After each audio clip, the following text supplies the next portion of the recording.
Nilipea Gerard jina ya kuweka. Kumbe nilipea Gerard jina la kuweka.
Anataka sound. I like that.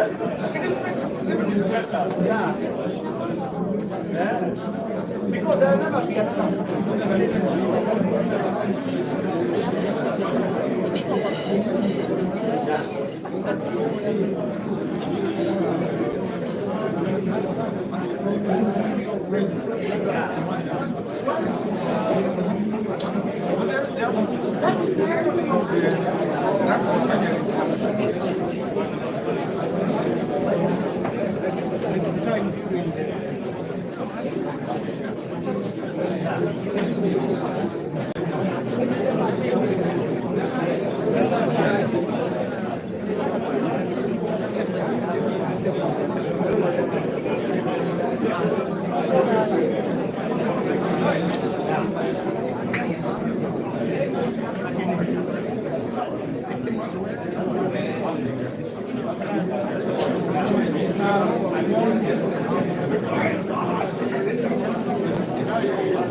Sini kwa nini tunaweka ona?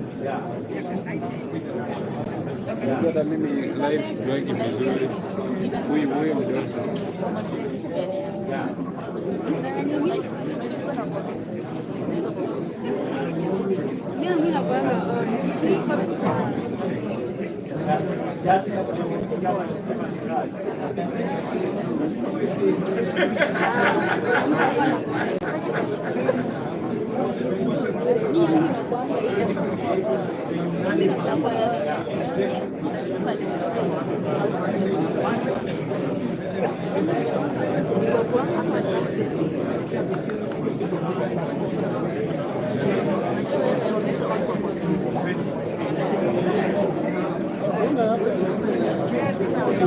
Video lazima iende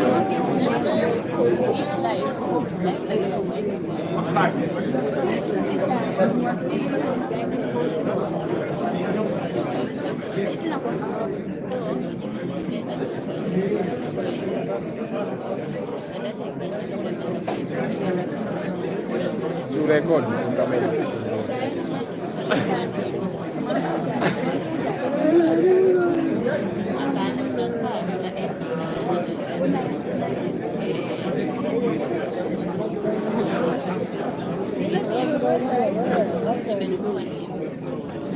Jipina unaenda for how many hours?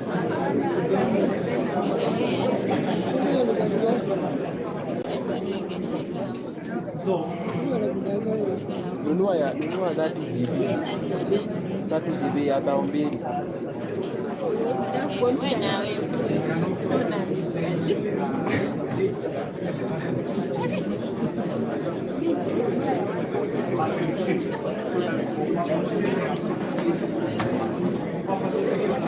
Seras.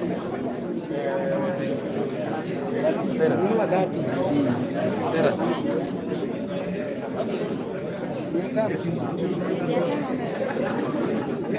Nini wadosi?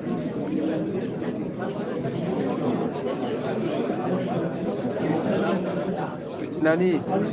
Dimaku nunua data 500.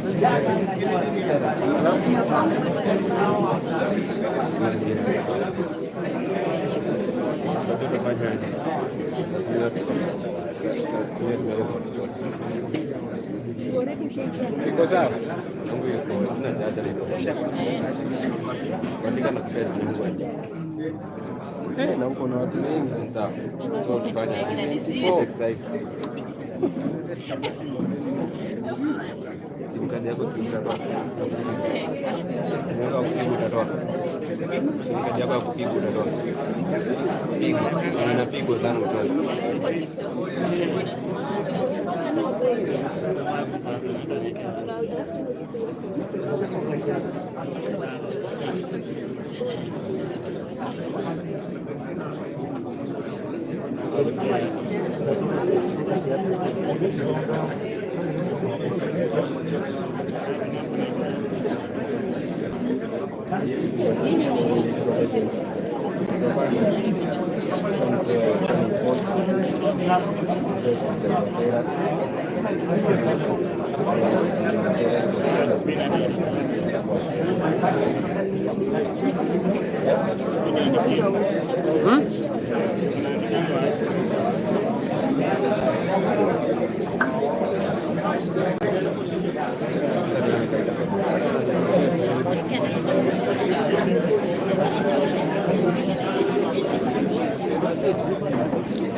Good afternoon, everyone. His Lordship Justice A. Fogola, His Lordship Justice Anthony Mrima, Her Ladyship Justice Dr. Frida Mugambi, on ruling petition E565 5 of 2024 regarding the Shabo versus State Law Office.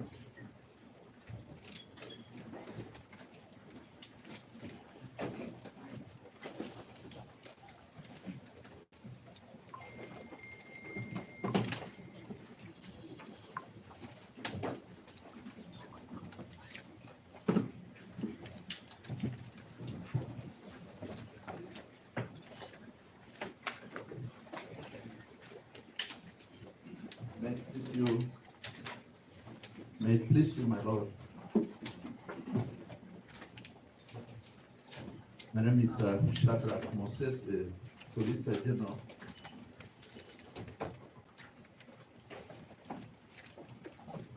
Appearing together with Professor Gitu Muigai, Senior Counsel, that's for the Attorney General, Emmanuel Peter, Deputy Chief State Counsel, Charles Mutinda, Deputy Chief State Counsel. Then for the National Assembly, we have Eric Gumbo, appearing for the National Assembly, and Paul Nyamodi, and the Honorable George Gitonga Murugara. My lords and my lady, for the Speaker of the National Assembly, we have Benson Milimo and Josephat Unyoni appearing for the Speaker of the National Assembly. My lords and my lady, for the Senate, we have Professor Tom Ochenda and Moni Mukele Edwin. For the Speaker of the Senate, my lord, my lady, we have Mercy Tanchi and Peter Wanyama appearing for the Senate, for the Speaker of the Senate.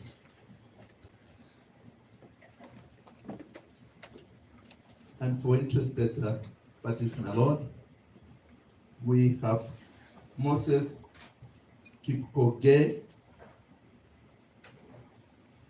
we have Dr. Mutomi Tionkol, we have Kenny Meli, and we have Ponfes Mwelelu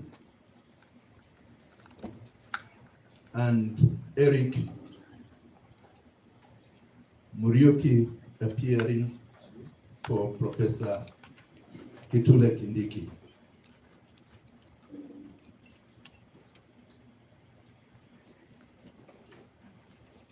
Sorry, my lord, for the Senate, we have Hirali, Honorable Hirali Sigay for the Senate.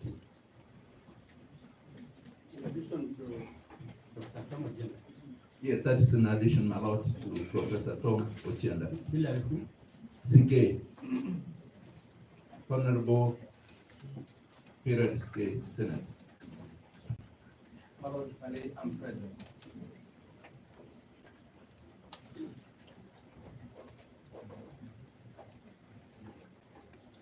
My lord, for the sixth respondent,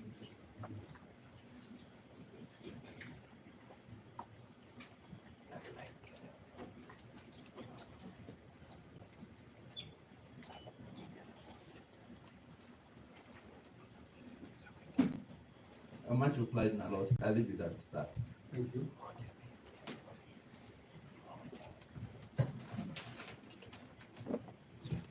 Lord, for the sixth respondent, Dr. Kamodo, will continue to appear at the protest.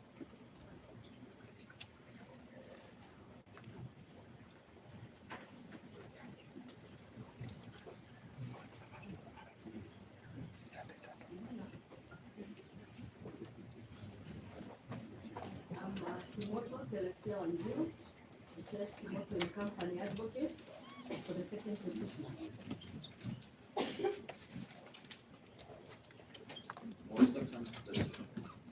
Petition.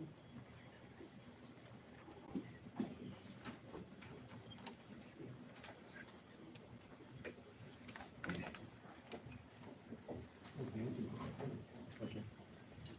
And my lords and my lady, my name is Kite Mungai. I appear in this matter with my colleagues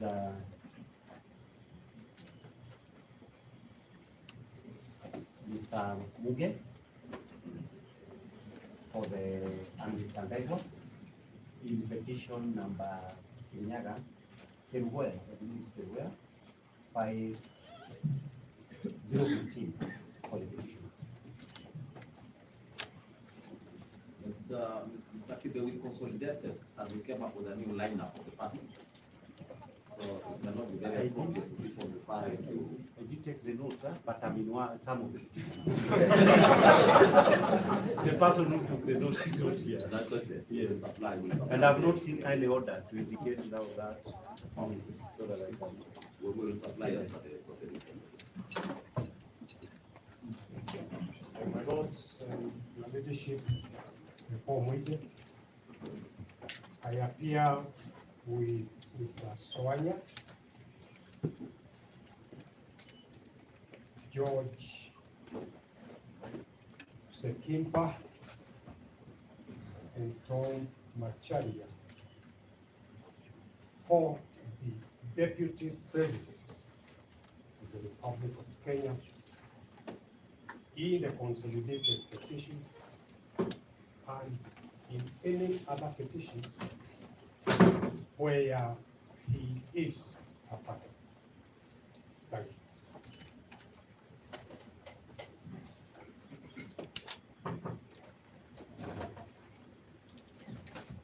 Next question number 4.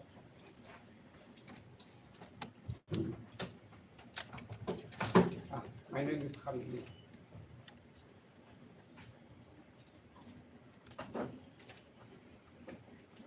I appear for Kituo cha Sheria.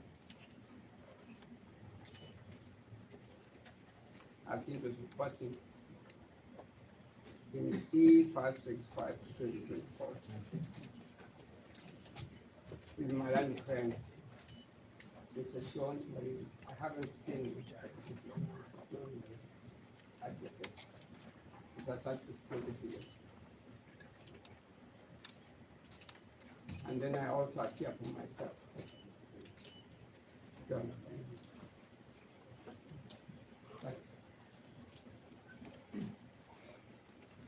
Good afternoon, my lady and my lords. For the third petition, my name is Muri.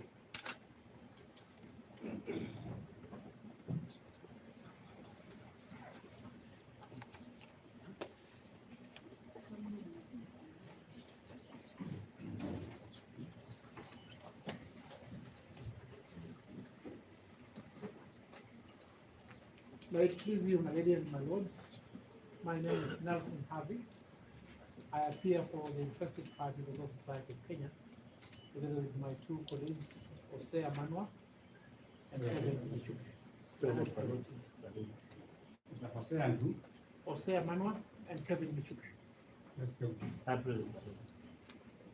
man behind the camera.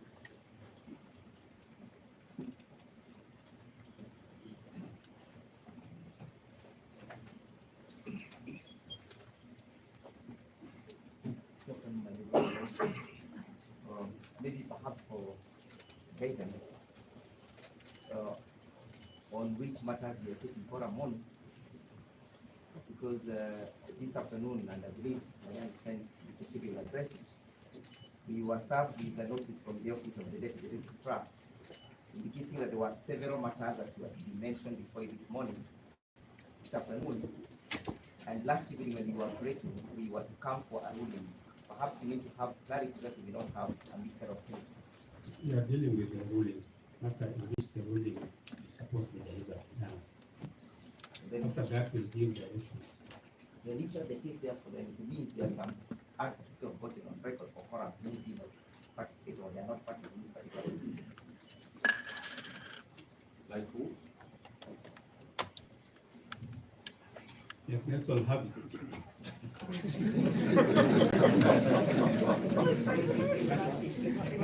Lord, lady, we have asked the one to spend some little time with this with his wife.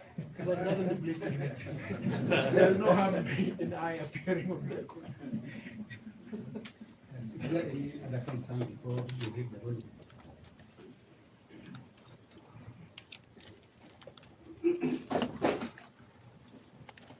Our ruling is ready on the consolidated petitions with the lead file being petition number E565.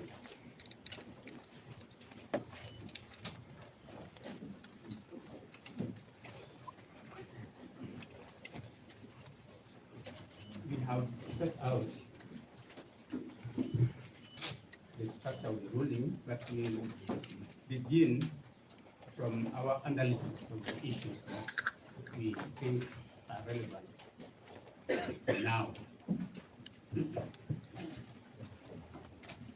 This is the ruling.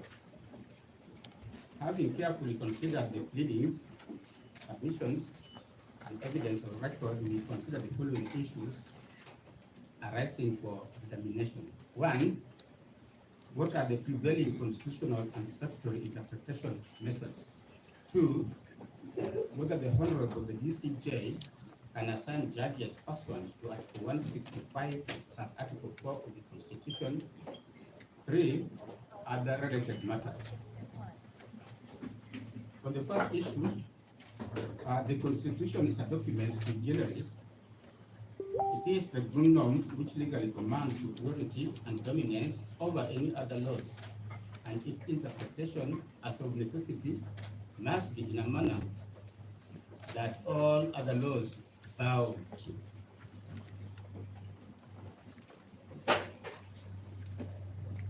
The court in S versus Atchison, 1991,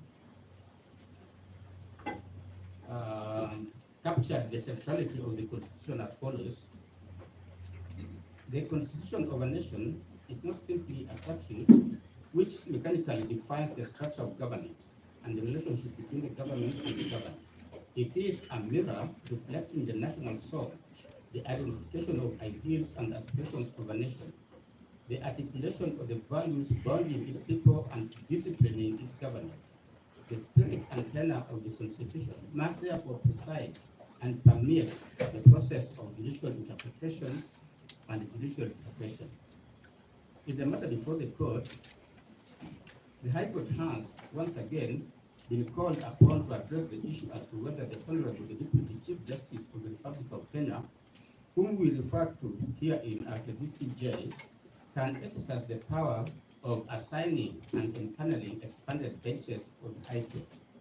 As such, the interlink between Articles 161 sub-Article 2 and Article 163 sub-Article 1 and Article 164 sub-65 sub-Article 4 of the Constitution, as well as Section 5 of the Judicial Service Act, come into play. On that score, it is paramount to briefly look at how the Constitution and the statutes ought to be interpreted. As a starting point, the Constitution itself provides for its own theory of interpretation. That is in Article 20, sub-Article 4, and Article 259, sub-Article 1. Article 20, sub-Article 4 requires courts, while interpreting the Bill of Rights, to promote the values that underlie an open and democratic society based on human dignity, equality, equity, and freedom, and the spirit, purport, and the objects of the Bill of Rights. Article 259, sub-Article 1 commands courts to interpret the Constitution in a manner that promotes its purposes, values, principles, advances, and rule of law, human rights and fundamental freedoms in the Bill of Rights, permits the development of the law, and contributes to good governance. In hailing the Constitution of Kenya as a highly transformative one, courts have over time developed various methods or canons of interpretation. In the case of David Lee and others versus Attorney General, the learned High Court judges dealt with 4 constitutional interpretive principles, being that the Constitution must be interpreted holistically, that the Constitution does not favor formalistic approaches to its interpretation, and it must not be interpreted as one would a mere statute. The Constitution has provided its own theory of interpretation to protect and preserve its values, objects, and purposes, and that in interpreting the Constitution, non-legal considerations are important to give its true meaning and values.